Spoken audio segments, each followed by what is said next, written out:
Today we're going to explore a scenario that would be helpful for a company or individual that has a location or office with multiple reservable spaces within that location. For example, a clubhouse in a neighborhood may have multiple rooms within that clubhouse that could be reserved by the residents. Another example is a real estate company that has multiple offices within those offices, spaces that agents would be able to reserve for their needs. Finally, another example would be a laboratory or gym trying to limit the amount of people that are accessing this space, so they need some type of room reservation system.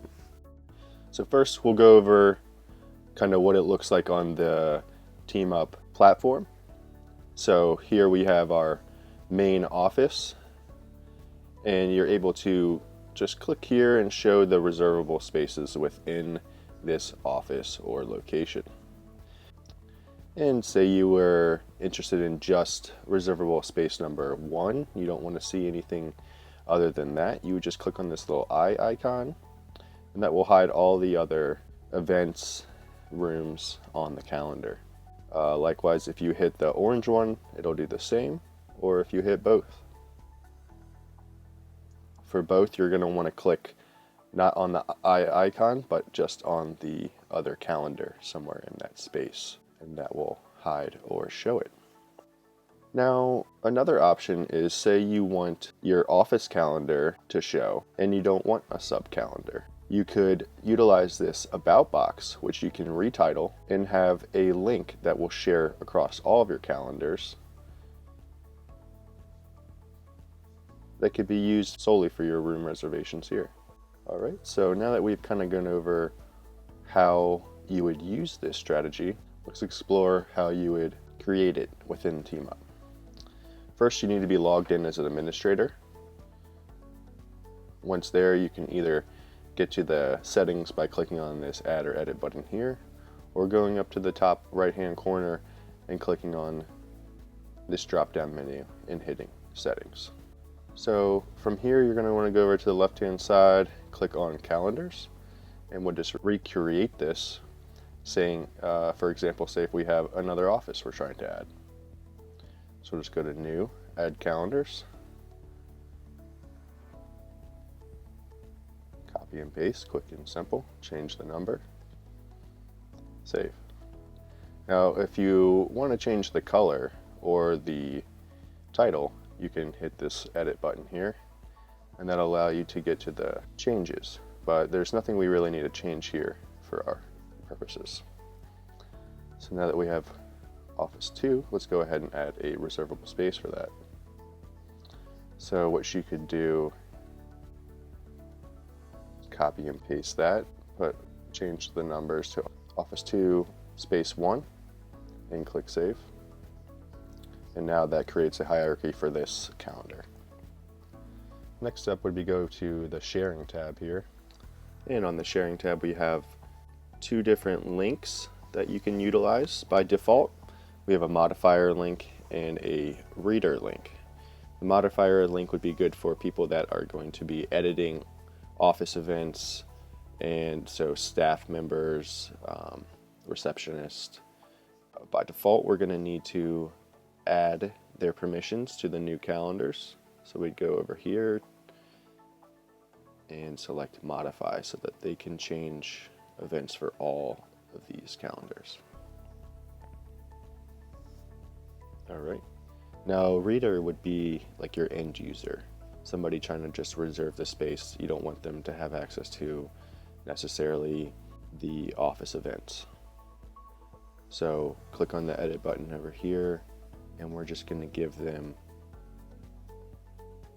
read-only rights for the office and modify rights for the reserving spaces.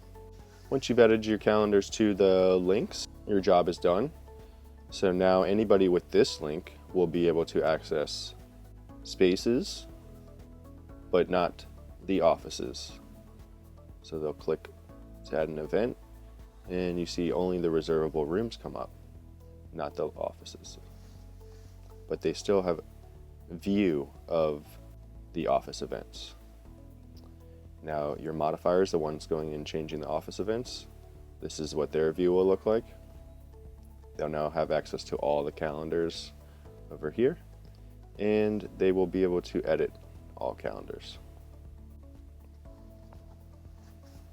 Now, if you'd like to utilize this About box, as we were talking about earlier, you can achieve a little bit different results. So say you just wanted to have your office calendars and not have a drop down like this. You want your reservable space to be separated.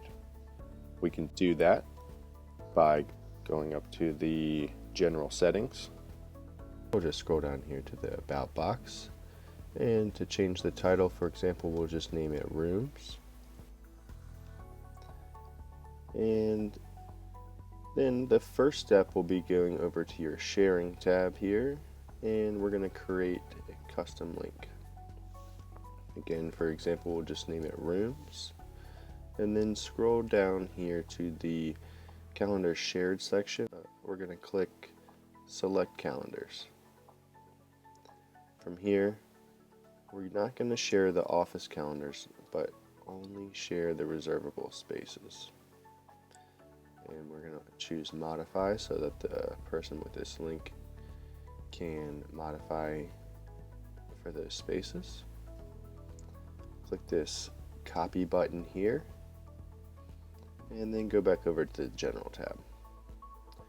From here, scroll back down, and you're going to click this Edit button which will bring up the About Contents, highlight the room, and then click on the link icon. Paste the link there, and hit Save. Now, you're going to hit Save again here. And when we go back up to our calendar, now we see the tab has been renamed to Rooms. And when we click on this link here, it'll take us to a completely new calendar view with only the reservable spaces as options, not the offices. Another thing you can do if you would like to remove these drop downs altogether is go back into the settings, go to your sharing, and we're going to create a separate link for the office or location. Now, with this link, what you can do is have only the office showing. With this method, you could have your office showing to, say, your office staff, and only having the office show for each of these individual offices. Now, there's no drop down. You just see this office view, and if you need to reserve a room, you still have access to all locations or offices. Alright, that about wraps it up. I hope you got some ideas on how to better use the Teamup platform. If you have any questions, please be sure to let us know. Thank you for joining. Have a great rest of your day.